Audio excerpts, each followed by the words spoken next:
esta tarde de contar de nuevo con el senador Martí Batres para que nos cuente qué está ocurriendo, qué ocurrió esta mañana, este mediodía en el Senado y si encontraron por ahí la causa grave perdida, que bien nos haría falta saber por qué renunció. Martí, ¿cómo le va? Buenas tardes. ¿Qué tal? Muy buenas tardes, a la orden.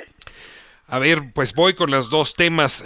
Se aprobó la renuncia del ministro Medina Mora, del ex ministro ahora Medina Mora. Entiendo que hubo una abrumadora mayoría, pero muchos reclamábamos, pues quizá con, tú eres abogado, Martí, con cierto Sí, prurito, con cierta rigor en la ley, pues que queríamos enterarnos de por qué renunció. Pues uno a ministro no renuncia nada más porque le dio la gana. Había que explicar una causa grave y la causa grave nunca llegó. mira, la Constitución dice que las renuncias de los ministros procederán solamente por causas graves. Uh-huh. Y luego dice, la renuncia se presentará ante el presidente de la República, quien la aceptará, quien tendrá que aceptarla, y si es así, el presidente la enviará al Senado para que éste la apruebe. Eso es todo lo que dice la Constitución. La Constitución no enumera causas graves específicas. Tampoco dice quién debe determinar si hay causa grave. O sea, vaguedad constitucional. Pues, Pues sí. digamos que en la Constitución está planteado el tema en términos generales, pero suficientemente claro para saber qué es lo que hay que hacer. Y lo que hay que hacer es, uno, se presenta la renuncia. Dos, la conoce el presidente de la República. Tres, el presidente la acepta. Cuatro, el presidente la manda al Senado. Y cinco, el Senado la aprueba. Y todo eso es lo que se hizo. Pero Martí, Entonces, se le deja al ministro, se cumplió. se le deja al Espérame tantito. ministro la decisión de si es causa grave o no. O sea, no puede ser el ministro renunciante quien diga si es grave o no. O sea, este Claro. procedimiento lo que hace es le deja al ministro a su propio criterio la decisión de si es grave o no. El ministro solo puede renunciar si hay una causa grave.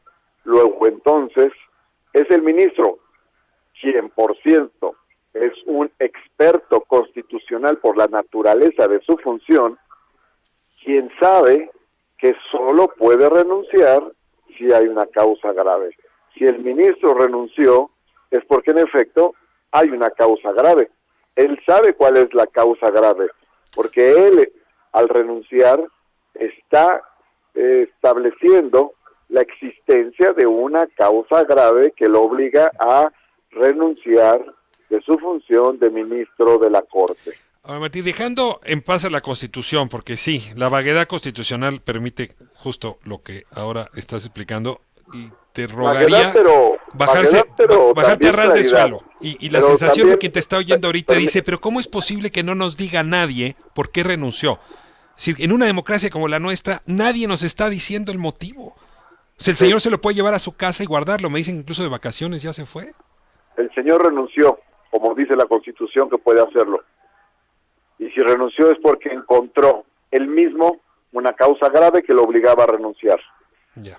La presentó ante el presidente y el presidente la aceptó y la envió al Senado y el Senado la aprobó. Es decir, se está cumpliendo con lo que dice la Constitución. O sea, tú dices, hay vaguedad constitucional, digamos que hay generalidad, pero hay claridad suficiente para saber qué procedimiento se debe llevar a cabo. Y se llevó a cabo el procedimiento que marca la Constitución. A ver, déjame hacerte una pregunta solo especulativa, te lo ruego. Una organización del crimen organizado secuestra al hijo de un ministro de la Corte y lo fuerza a renunciar. Y entonces el ministro dice por causa grave renuncio y no nos explica. Estoy hablando de una película, una serie si quieres, pero estamos en una circunstancia que puede ser muy peligrosa en otro escenario. Es decir, si no se sabe la causa, puede haber otros motivos mucho más graves, mucho más serios, en otro escenario futuro donde se presente este asunto. ¿A ti no convendría revisar la Constitución para que la causa grave fuera causa grave pública o publicitada? Pero estás hablando de una situación a posteriori. Así es, sí, estoy hablando para adelante. No, hombre, ya esto ya se cerró, ¿no? Yo te estoy preguntando hacia adelante. Si Si hay ideas buenas, pues por supuesto que hay que tomarlas. Si puede ser más clara la Constitución, por supuesto que habríamos de apoyar que fuera más clara. Pero en todo caso, en este momento encontramos que hay dos filtros importantes. Y esos dos filtros son la Presidencia de la República y el Senado de la República. El ministro no renuncia solamente así. Colocándome en la especulación que realizas, si el ministro realiza su renuncia y hay forma de saber que hubo presiones como las que señalas del crimen organizado, eso puede permitir que se pare la renuncia en alguna de estas dos instancias, pero no es el caso. Es decir, que presidencia o ustedes tendrían información sobre la causa grave. Claro. O sea, ustedes sí saben cuál es la causa grave. Eso puede ser o no ser. O sea, finalmente hay un juicio que hace cada instancia.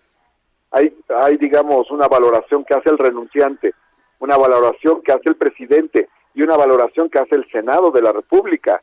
Pero algo debe decirnos el hecho de que el presidente le aceptó la renuncia inmediatamente y el Senado aprobó la renuncia casi por unanimidad. Entonces, eso quiere decir que había claridad de que debía renunciar el ministro. Con todo me quedo yo con la necesidad de saber, pero bueno, déjame moverme de tema porque ustedes traen otro asunto más amable en esta conversación, si me permites. Han pensado en Rosario Ibarra de Piedra para recibir la medalla Belisario Domínguez. ¿Quién mejor que tú que nos digas cuáles son los argumentos que están en juego y si te parece en efecto que la trayectoria de doña Rosario, pues en efecto merece esta altísima distinción? Sí, ya estábamos en otro tema. Ya te cambié, porque no nos vamos a poner de acuerdo, por eso me cambié ya de asunto. Pero no necesitamos ponernos de acuerdo. No, de ninguna manera, no hay necesidad. Porque cada quien puede tener su punto de vista. Pero bueno, no te preocupes, podemos cambiar de tema. Nada más quisiera cerrar con este argumento. Adelante. Con esta valoración, el procedimiento por el cual se llevó a cabo la renuncia del ministro Eduardo Medina Mora es completamente constitucional, completamente legal, punto. Ahora pasamos al siguiente tema, de la medalla Belisario Domínguez para doña Rosario Ibarra de Piedra. Me parece extraordinario. Doña Rosario tiene méritos sobrados. Es una de las grandes mujeres de la última parte del siglo XX mexicano. Se distinguió durante varias décadas por la búsqueda de su hijo, que fue desaparecido. Su hijo fue desaparecido a partir del año de 1974. No fue detenido, no fue arrestado, no fue presentado ante ninguna autoridad, no fue procesado, no fue juzgado, nada de eso. Simplemente desapareció. Y los elementos con los que en su momento contó doña Rosario Ibarra la hicieron llegar a la conclusión de que había sido desaparecido por fuerzas del Estado. Ella, a partir de la desaparición de su hijo, se dio a la tarea de juntar a las madres de otros desaparecidos. Formaron el Comité Eureka y el Frente Nacional contra la Represión e iniciaron una gran lucha por medio de la cual juntaron la información de más de 500 casos de desaparecidos por motivos políticos, es decir, luchadores sociales y políticos de diversos lugares del país que desaparecieron en un momento dado, es decir, de los cuales no había registro de ningún tipo de detención, sino que habían desaparecido y punto. Entonces, a partir de la lucha que dieron, pudieron lograr la recuperación de 150, es decir, de esos 500 aparecieron, gracias a la lucha de estas doñas, de estas señoras, de estas extraordinarias madres, aparecieron 150 desaparecidos. No apareció el hijo de doña Rosario Ibarra, no ha aparecido hasta el momento, pero ella siguió luchando toda la vida por su aparición, por su presentación con vida. Vale la pena señalar que en esta lucha de doña Rosario Ibarra, ella nunca estuvo de acuerdo con darle carpetazo al asunto y aceptar que su hijo había muerto en alguna circunstancia. Ella dice, vivo se lo llevaron y vivo lo quiero. Y así dio inicio a una lucha impresionante, una epopeya. Doña Rosario, a partir de su lucha, se fue significando y en el año de 1982 fue candidata a la presidencia de la República por el entonces Partido Revolucionario de los Trabajadores. Y volvió a ser candidata a la presidencia de la República en 1988.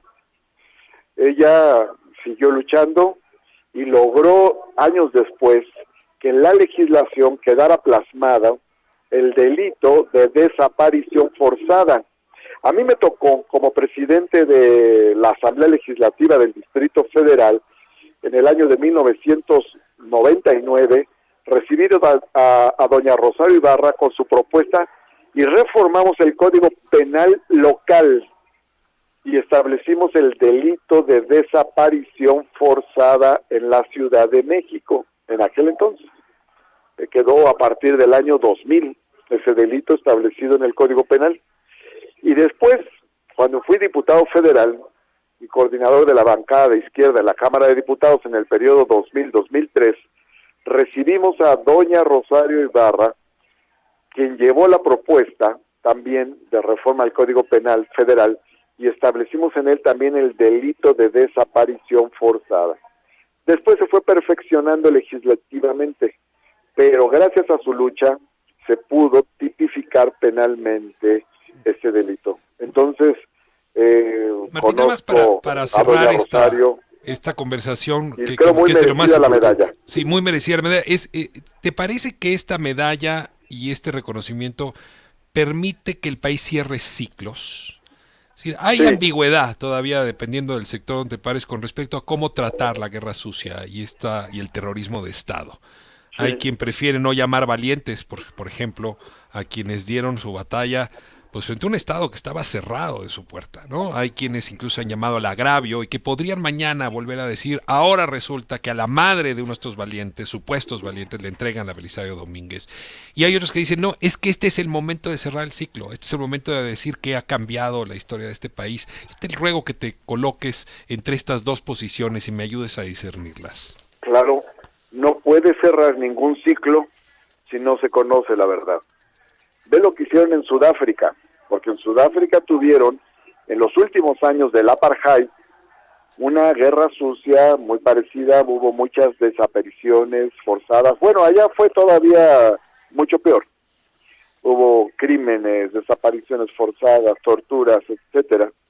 Y llegaron a un mecanismo de conciliación nacional, pero dicha conciliación pasaba por conocer la verdad. Incluso hubo amnistías, pero esas amnistías fueron después de conocer la verdad.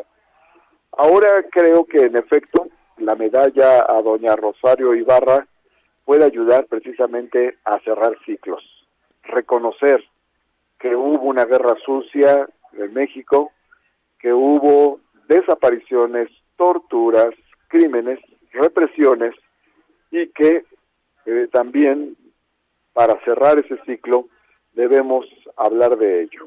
Entonces, creo que el reconocimiento a doña Rosario Ibarra de Piedra nos puede ayudar mucho a cerrar este ciclo con justicia.